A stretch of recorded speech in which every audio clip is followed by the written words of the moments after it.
sheet. So we now start the next talk. The next talk is by Emmanuel Chevallier about exponential rough distribution of certain groups.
So hello everyone, I'm Emmanuel Chevallier, and today I will talk about exponential rough distribution on SL2C and the Möbius group.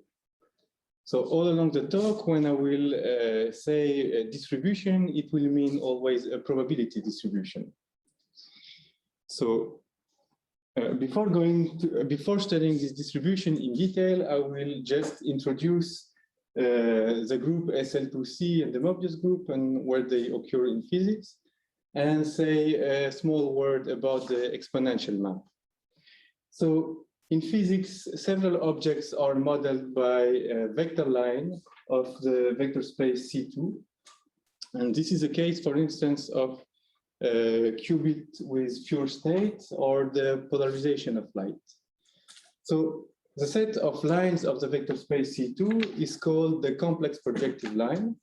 And when we have a linear map of C2, so each linear map acts on the set of lines. And we define the Möbius transformation as the set of transformations of the set of lines coming from the action of invertible linear maps. So when the lights go through a media, it undergoes some transformations which are modeled by linear maps of C2. And so when we have a random distribution, like when we have a random media, it gives a random distribution on these linear maps. And if we have an invertibility assumption, then we obtain a probability distribution on the Möbius group. So I will now describe the Möbius group in terms of matrix groups. So we can first consider the set of arbitrary 2x2 complex matrices. So if we add an assumption on the determinants that the determinant is non-null, we get the general linear group, so GL2C.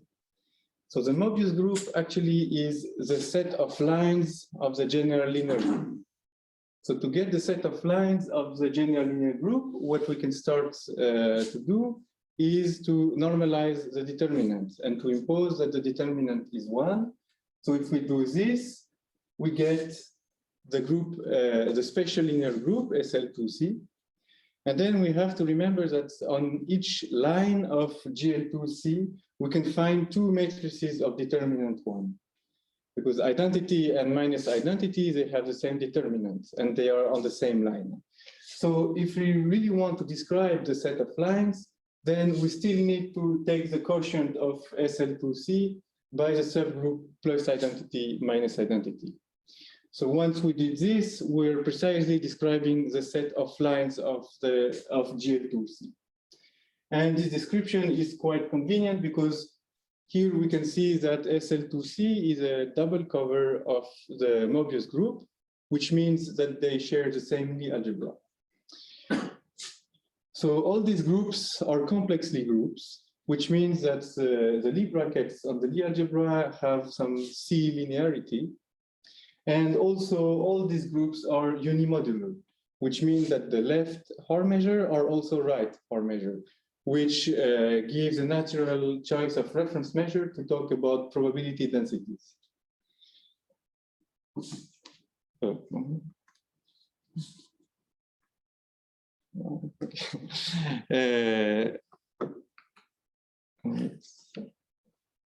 Okay.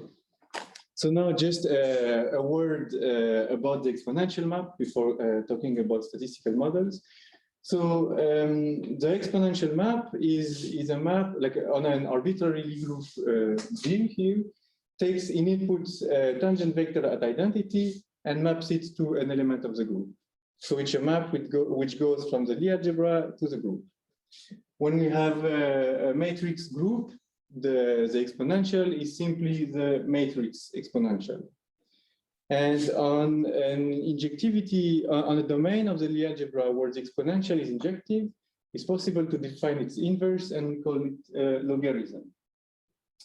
So now I'm talking about the group exponential, which is attached to identity, but using the group multiplication, it's possible to move it all around the group and to define exponentials which are attached to arbitrary points. So now the general idea of the talk is to try to see how to build statistical models on these groups from statistical models defined on vector spaces. And we would like to do this using the correspondence given by the exponential and logarithm. So for instance, we can start with a statistical model which is defined in the Lie algebra or in some other tangent space. And then all the probabilities of this statistical model, they can be pushed by the exponential to the group, and then we obtain a statistical model on the group. So now the question is, if we have a density on a tangent space with respect to the Lebesgue measure of a tangent space, how do we compute the density of the push forward measure with respect to the Horn measure? So if the exponential is a bijection, then the density of the push forward measure is just the original density multiplied by a volume change term, which is given by the absolute value of the Jacobian determinant of the exponential map. And in case the exponential is not a bijection and that the support of our density is not contained in injectivity domain, then we have to sum over all the inverse images. So now we will go more in detail and see what happens for SL2C and the Möbius group. And we will first start by the computation of this volume change and see what happens with surjectivity and injectivity.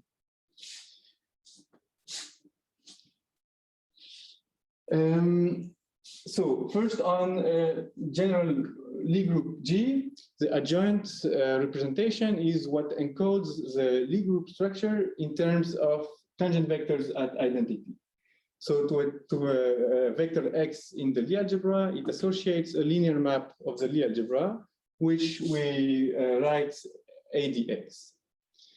So now the volume term we want to compute is expressed using the differential of the exponential. And here we can see the important formula expressing the differential of the exponential at a tangent vector X in terms of the linear map at X and its powers. So now, if by chance the ADX was diagonalizable, it would be possible to compute the determinant of the differential just by computing this series for the individual eigenvalues and just taking the product. Unfortunately, on the SL2C group, the adjoint maps, they're not always diagonalizable.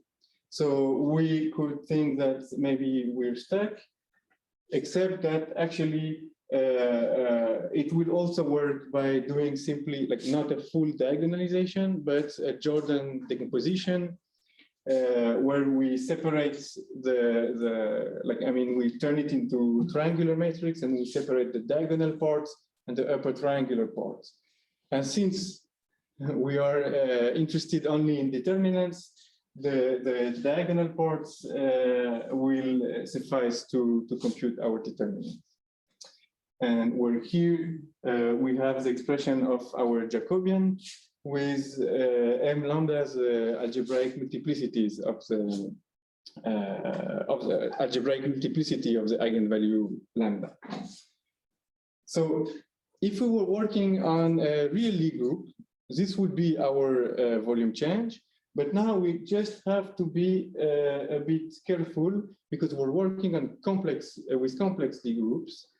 And that's when we compute the volume change of a complex linear map, then it's not the absolute value of the determinant, it's the square of the modulo of the determinant.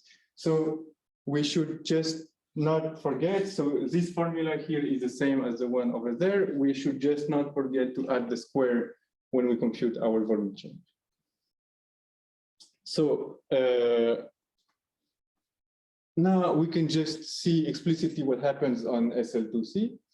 So here I wrote a basis of the Lie algebra. So the Lie algebra are traceless 2x2 complex matrices. So it is a vector space of dimension 3. It's a complex vector space of dimension 3. And here I wrote the corresponding adjoints. So now if we take an arbitrary tangent vector x in the Lie algebra, which has coordinates ABC, then we can construct its adjoint by linearity. And here I wrote the corresponding eigenvalues of this adjoint map ADX. And we see that we always have like an eigenvalue which is 0, and the two other eigenvalues are opposite to each other. So now with these eigenvalues, we're able to compute our volume change using the previous formula. And the first eigenvalue does not play any role because it's just like multiplying the volume change by 1 in the end. And we can obtain this simple formula because the two other eigenvalues are opposite to each other.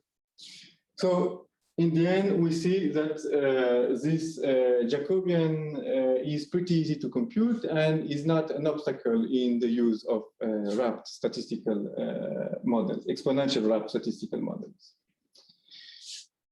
So now we will see what happens with injectivity and surjectivity. So SL2C is an interesting group in the sense that the exponential map is not injective and not surjective. So at that point, we can wonder, like, then is it really going to be possible to build interesting statistical models using the exponential map? Because first, we need to know how many maps, how many exponential maps do we need to cover the space? Like, because do we need like finitely many maps or do we need infinitely many maps? Because if we need infinitely many maps to cover the entire space, then it is going to be very difficult to model very like wide distributions. So that's about surjectivity. And second question is about injectivity. So are we able to characterize the shape of the injectivity domain in a simple way? Which is quite important in practice because we always prefer to work with densities whose support are contained in injectivity domain. So when we work with the group of rotation, the injectivity domain is just a ball. But when we work with SL2C, what shape does it have? So I will start by looking at surjectivity, and we see that it is not a real problem because the exponential map of SL2C actually reaches almost the entire group. And it's only matrices which are not reached are matrices of trace -2. And the matrices of trace -2, they are a set of zero measure inside the SL2C group. And from this, it's easy to see that we actually need only two exponentials to cover the entire group. Like exponential at identity and exponential at minus identity are enough to cover all the group SL2C. And from this, we also easily deduce that the exponential map of the Möbius group is actually surjective, because the Möbius group, I recall you that I remind you that it's SL2C quotient, where we take the quotient by plus identity and minus identity. And the Möbius group is actually what matters the most for physical applications. So now about injectivity. So we can see that the injectivity domain in the Lie algebra can be characterized by the eigenvalues of the tangent vectors. So I remind you that the tangent vectors are traceless 2x2 complex matrices. And then they always have an eigenvalue lambda as well as its opposite minus lambda. And if we constrain the imaginary part of the eigenvalue lambda to lie in the interval minus pi, then we ensure the injectivity of the exponential map. And even more, if we constrain the imaginary part of the eigenvalue lambda to lie between minus pi over 2 and pi over 2, we even get a bijection with the Möbius group. So then we have that the injectivity domain has a reasonably simple shape. And in conclusion of this, we have that the Jacobians are easy to compute, the surjectivity is not really an issue, and the injectivity domain have simple shape. So the moral is that even though it was not completely obvious at first, then it's a relevant strategy to wrap distribution with the exponential map to build statistical models on these groups. So as a side question, like after checking all the requirements to use these exponential wrap statistical models, I got interested in how to build isotropic distributions on these groups. So the first question that we need to, I'll try to be very quick for the last minute. The first question that we need to answer is what it means to be isotropic. So we know quite well what it means on a Riemannian manifold. The distribution is isotropic with respect to around the point x if the isometries which leave x stable also leave the distribution stable. So now when we're on a group, what plays a role of the isometries are the group multiplications. And if we adapt the previous definition, we get that a distribution is isotropic with respect to identity if it is invariant by the conjugations, meaning multiplication to the left by h and to the right by h inverse. So since volume change that we computed is invariant by left and right multiplication, this exponential wrapped distribution, they are good candidates to build these isotropic distributions. However, in fact, it's not really possible to build these invariant distributions because, and we can even write the following result saying that if a distribution is invariant, is isotropic around identity, then it has to be a Dirac measure in identity. So the reason for this is that the invariance we're asking is too large to enable anything else. And that if we take a measure which is not Dirac at identity, we can always find a ball of non-null measure, which we can translate infinitely many times with conjugation by such diagonal matrices, such that the different balls do not overlap, which means that the total mass of the measure has to be infinite and that it is not a probability distribution. So just here to sum up everything I said about SL2C in this presentation. So first, Jacobians are easy to compute. The surjectivity is not really an issue. Injectivity domains have simple shape, and it's not really possible to build isotropic distributions. So thank you for your attention.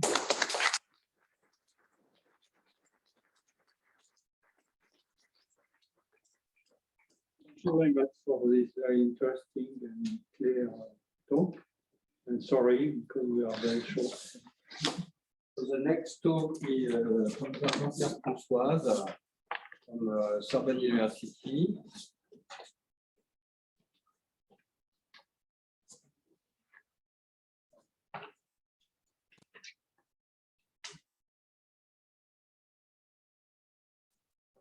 The talk is about information geometry on Hamiltonian system